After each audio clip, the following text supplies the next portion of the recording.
नमस्कार, मैं आप सभी के साथ राजीव झा और आप देख रहे हैं सन एक्सप्रेस। और सन एक्सप्रेस के स्टूडियो में फ़िलहाल मौजूद हैं सिलीगुड़ी नगर निगम के 42 नंबर वार्ड से तृणमूल प्रत्याशी शोभा सुब्बा जी। शोभा सुब्बा जी, आपका बहुत स्वागत है सन एक्सप्रेस में।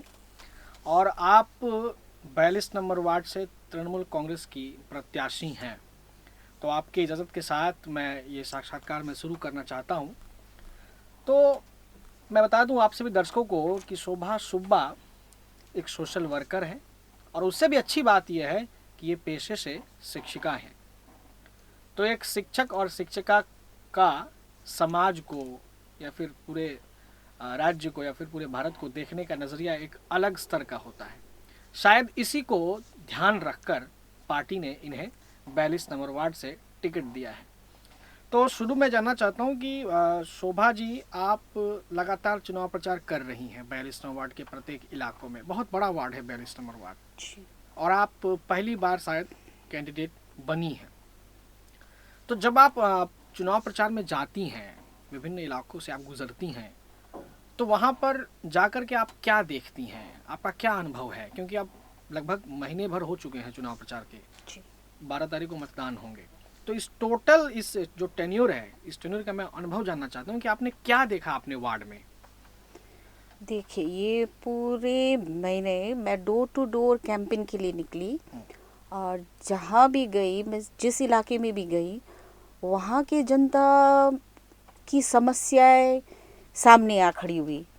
तो उनका कहना है कि मतलब वो रोज़मर्रे की जो लाइफ है, बहुत बुरी हालत में है उनका। उनको ममता दीदी की साथ की बहुत ज़रूरत है उनको। वो चाहते हैं कि इस बार उनको कोई अच्छी काउंसलर मिले जो उनके विश्वास को ना तोड़े, उनके विश्वास पे खड़ी होए और कुछ अच्छा काम करे, खाली फॉल्स वादे नहीं, कुछ अच्छा काम करे। तो अब जब जाती हैं तो वहाँ पर सबसे प्रमुख समस्याएं क्या देखती हैं? क्या देखा आपने वार्ड में?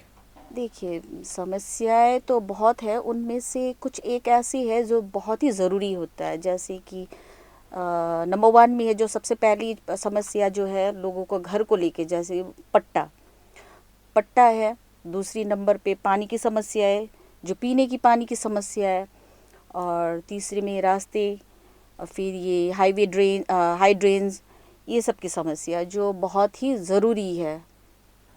तो आप ये बताइए कि अगर आपको जनता मौका देती है, जी अगर आप जीत कर आती हैं इस चुनाव में, तो सबसे पहले आप क्या करेंगे? उन समस्या तो बहुत सारी आपने गिनाई, जी जी सबसे पहले आप क्या करेंगे उन? देखिए, अगर 42 नंबर के जनता अगर मुझे वोट दे के विजयी बनाते हैं, आशीर्वाद देते हैं मुझे, तो सबसे पहले मैं उनके लिए पट्टे की समस्या ये दूर करना चाहती हूँ। क्योंकि पट्टा ना होने के चलते उनको कोई भी स्कीम्स हो, कोई भी प्रकल्प है जो उनको मिल नहीं रही है, उनकी सुविधा मिल नहीं रही है, तो सबसे पहले मुझे ये कराना ज़रूरी है। तो दूसरी बात जो है वो है पानी की समस्या। मैं चाहती हूँ, पानी तो इंसान को पानी एक लाइफलाइन है जो बोल सकते हैं। तो बिना स्वच्छ पीने के पानी से इंसान को बहुत सारी बीमारियों से जूझनी पड़ती है। तो मैं चाहती हूँ कि मेरे 42 नंबर वार्ड के हर जनता के घर में पीने की पानी पहुँचा सकूँ, और सड़कें और ये ड्रेन्स, फिर धीरे धीरे आगे बढ़ूँगी। तो आप ये बताइए कि आप जब जाती हैं चुनाव प्रचार में जी और वार्ड की जनता से आप मिलती हैं, जी तो कैसा उनका सपोर्ट रहता है? कैसा उत्साह से आपको स्वागत करती हैं, या फिर किस नज़रिए से आपको देखती हैं वो? देखिए, मैं अपने रैली में निकलती हूँ या उनके पास जाती हूँ, तो वो मुझे इतने अच्छे से स्वागत करते हैं कि मुझे देख के ऐसा लगता है कि मैं ही काउंसलर बनने वाली हूँ। तो उनका ये सपोर्ट और ये उत्साह देख के मैं क्या बोलूँ कि कॉन्फिडेंट लेवल जो है वो बहुत ही हाई हो जाता है। तो ये उनका उनका सपोर्ट ही मेरे लिए सबसे मायने रखता है। यानी कि 42 नंबर वार्ड की जनता का फुल सपोर्ट आपको मिल फुल रहा है, सपोर्ट है, फुल सपोर्ट। तृणमूल कांग्रेस को फुल सपोर्ट जी मिलता है।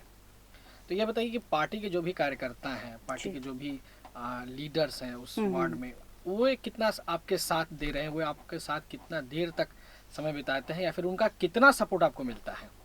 देखिए, मैं दल के जो भी मेरे नेता नेता है या लीडर्स है, उनका सपोर्ट तो मुझे 100% मिल रहा है, क्योंकि उनके अलावा तो फिर मैं भी नई हूँ एज ए न्यू कैंडिडेट।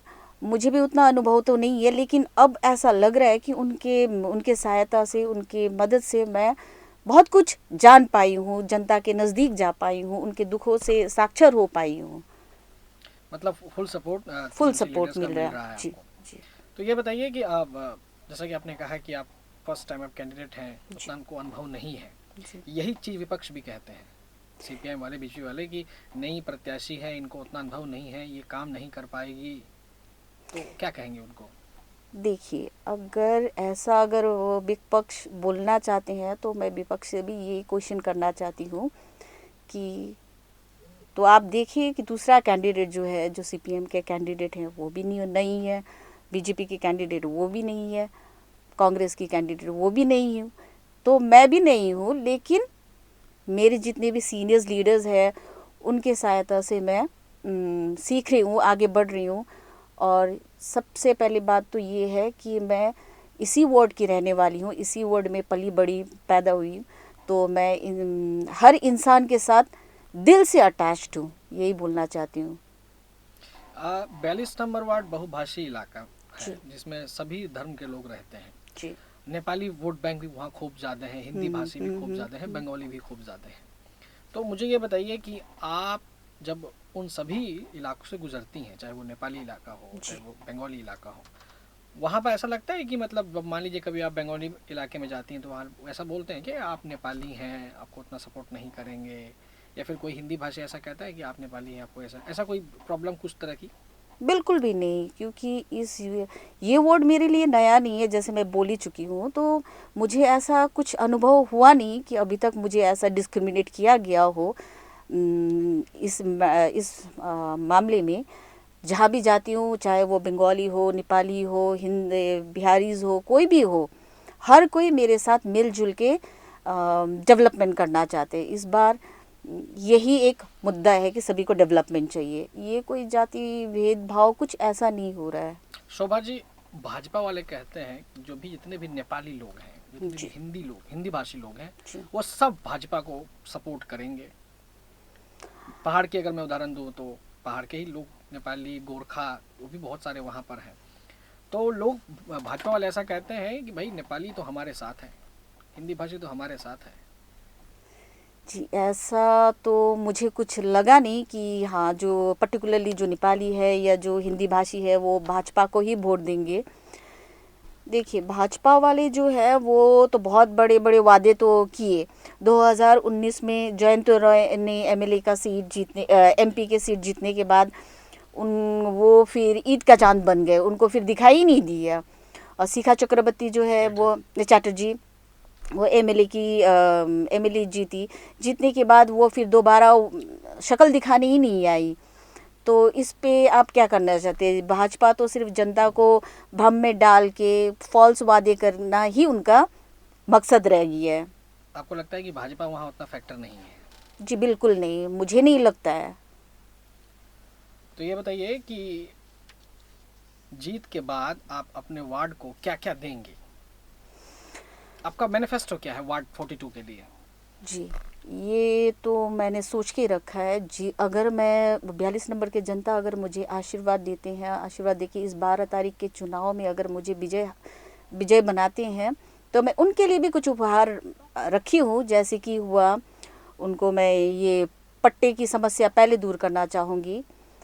फिर ये पानी की समस्या है, सड़कें, जो भी तकलीफ़ें हैं, मैं चाहूँगी कि मैं उनके नज़दीक जाऊँ। जो भी काम मैं करूँगी उनको लेकर ही उनके सहायता से ही मैं करना चाहूँगी। तो जाते जाते अपने वार्ड की जनता को क्या कहना चाहेंगे? अब तो मतदान के कुछ ही दिन बचे हुए हैं। मैं अपनी वार्ड वासियों से यही निवेदन करना चाहती हूँ कि इस 12 तारीख के चुनाव में आप मुझे वोट दे के विजय बनाए हैं, जो कि मैं ममता दीदी की प्रतिनिधि बनकर मैं आपके समक्ष उनके दिए गए प्रकल्प और जितनी सारी सुविधाएं हैं लाके आपके सामने रखूं। बहुत धन्यवाद। बहुत धन्यवाद शोभा सुब्बा जी। इस तरह के तमाम साक्षात्कार के लिए आप लगातार बने रहिए सन एक्सप्रेस के साथ। धन्यवाद।